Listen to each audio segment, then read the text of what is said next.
The air in Lisbon on May 24, 2025, was thick with anticipation and dreams. Estadio José Alvalade was not just a stadium, it was a battleground for European football's most coveted prize in the women's game. Arsenal, the pride of North London, stood on the precipice of history, facing the formidable FC Barcelona. The floodlights blazed, illuminating the hopes of thousands who had traveled, and millions watching worldwide. This was more than just a final. It was a date with destiny, a chance to etch their names into the annals of footballing greatness. The whistle blew, and the quest for glory began under the Portuguese stars, a quest that would end in pure, unadulterated joy for the Gunners. For 18 long years, the Arsenal faithful had yearned for this moment, since their last iconic triumph in 2007. Now, a new generation of players, under the astute guidance of their manager, sought to emulate those heroes.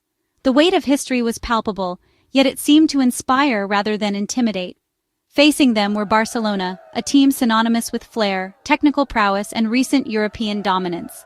The narrative was set, the determined underdogs fueled by history and passion against the reigning queens of Europe. The match was a tense, attritional affair, a chess game played out on lush green turf, with both sides probing for an opening, a chink in the armor. Chances were few and far between, the defensive structures of both Arsenal and Barcelona holding firm. The midfield battle was ferocious, every inch of ground contested with vigor. As the minutes ticked by, the tension ratcheted up, each missed opportunity or crucial interception feeling more significant.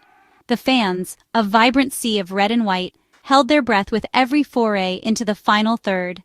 Then came the moment that would be replayed countless times, the moment that sent the Arsenal supporters into delirium. StinaBlackstenius, the Swedish international striker, had been introduced as a substitute, a tactical masterstroke by coach Reneeslegers. In the 78th minute, the plan came to fruition. A swift, incisive move from Arsenal sliced through the Barcelona lines. The ball found its way to the edge of the box, where Blackstenius, with ice in her veins, took a touch to set herself. She unleashed a powerful, precise strike that arrowed into the back of the net.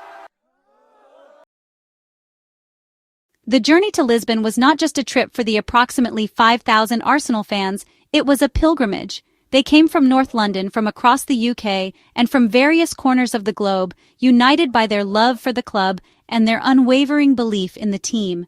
They transformed a section of Estadio José Alvalade into a vibrant sea of red and white, their voices echoing through the stadium long before kickoff.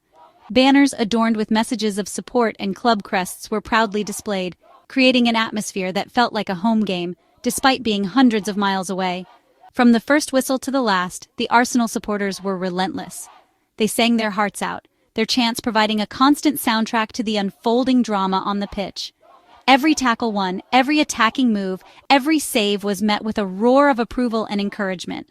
They were the proverbial 12th woman, their energy seemingly transferring to the players, urging them on, lifting them when they tired.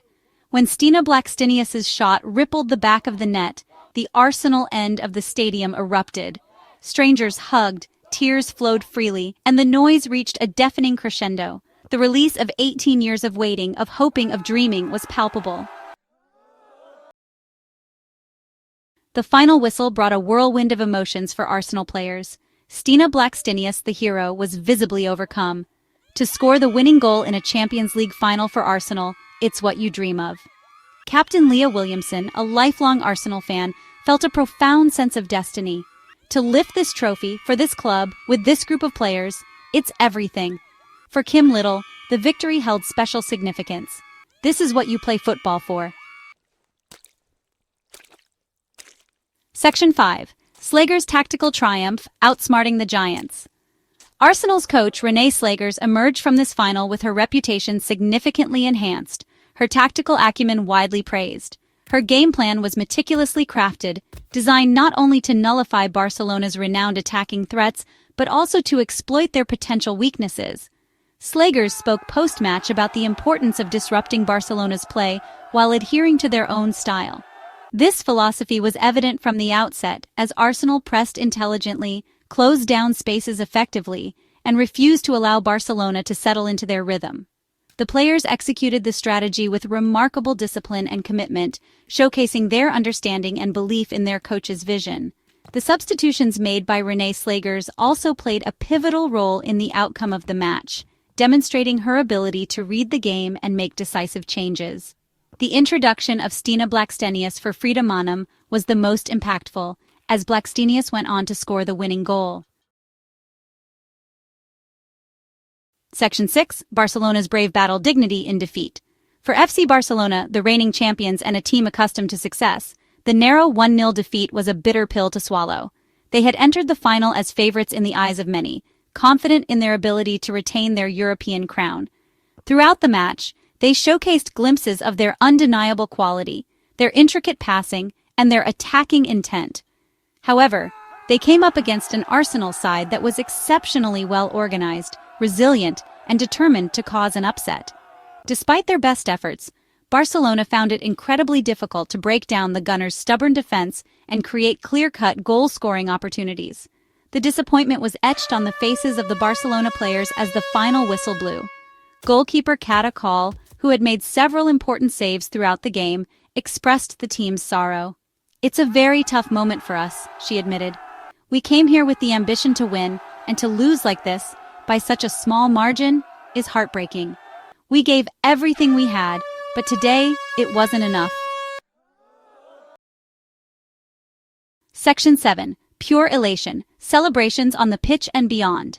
The moment the referee's whistle signaled full-time, Estadio José Alvalade erupted into a cacophony of joyous noise from the Arsenal contingent. Players collapsed to the ground, some in tears, others screaming in disbelief and elation. Substitutes and coaching staff rushed onto the pitch, creating a sea of red and white embracing in the center circle. The 18-year wait was over. Arsenal were champions of Europe.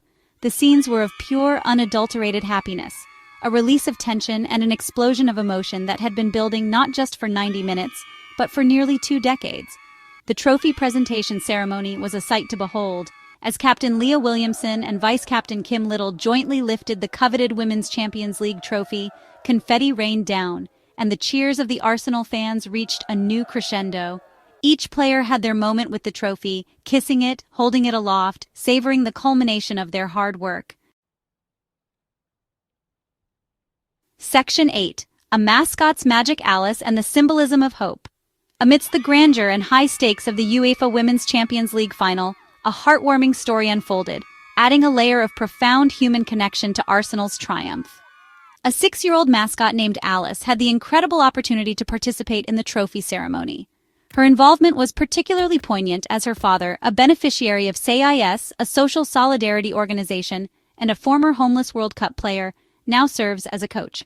Alice, wide-eyed and beaming, stood alongside the victorious Arsenal players as they prepared to receive their medals and the coveted trophy. For a young child, to be so close to her heroes on such a momentous occasion was undoubtedly a dream come true.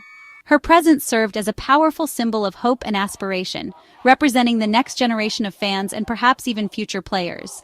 It was a reminder that football, at its heart, is about inspiring dreams and creating opportunities for everyone, regardless of their background. The image of Alice amidst the celebrating champions was truly special. Section 9. The Dawn of a Dynasty. Arsenal's Bright Future. Arsenal's magnificent triumph in the 2024/2025 UEFA Women's Champions League is far more than a singular glorious night in Lisbon. It signals the potential dawn of a new dynasty for the North London club. After an 18-year hiatus from the pinnacle of European women's football, this victory serves as a powerful statement of intent.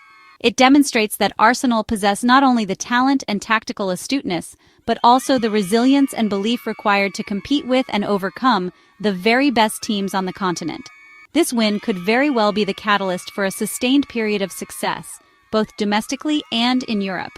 The current squad is a compelling blend of experienced campaigners like Kimlittle and Leah Williamson, and exciting younger talents, all guided by the sharp mind of coach Reneeslegers.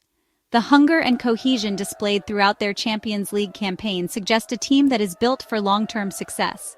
Winning such a prestigious trophy instills an invaluable level of confidence and experience within the group. They now know what it takes to reach the summit, and that knowledge will be crucial as they look to defend their title and challenge for further honors in the coming seasons. The bar has been raised, and expectations will undoubtedly soar.